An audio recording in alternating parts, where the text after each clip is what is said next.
The pandemic is getting much worse in America, and economists are now saying that this could have been largely avoided if Congress had provided more stimulus to the Americans.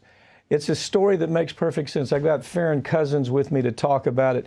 Give me the connections, Farron. This is, when you first read the headlines, you go, oh, what does stimulus have to do with people dying? Right. A lot of people are wondering, how does more money help you not get sick? Well, the answer is, pretty obvious when you think about it. You have all of these people, the lower wage Americans, the workers, the average people that weren't getting stimulus, and so they had to go back to work. A lot of these people in the gig economy, Uber drivers, servers at restaurants, people who otherwise would have stayed home if they'd have had the means. But instead, Congress, this White House, Senate, House of Representatives, everybody was so focused on giving billions and billions to corporations. Average worker got a one-time $1,200 check to last them for a 9-month pandemic.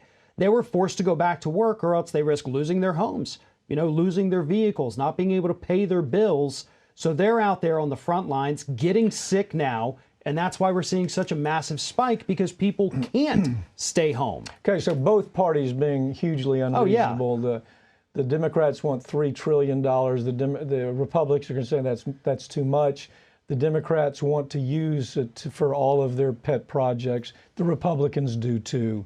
And while that's going on, your point is that the average guy is just, I got to go to work. Yeah. And if I have to go to work, I'm going to go to work, and I'm going to expose people even if I'm sick. There are cases with that where we know workers are showing up. They have to pay their mortgage. They got to put food on the table. They're sick, and they're spreading it anyway. That's kind of where you're landing on this, isn't it? Yeah, absolutely. And we've seen it, the meat packing industry is one of the worst examples out there. These people could have stayed home, or they could have said, listen, you're not going to force me to come back. I'll find something else. But they had no safety net. They had no cushion in the form of monthly stimulus payments. They had to go there. And what we saw in the early days of this were just massive outbreaks, tons of people dying in these packing plants because they had to. So it's not, this isn't guesswork. Right. You and I have covered the meat packing problem at least 3 times. Yeah.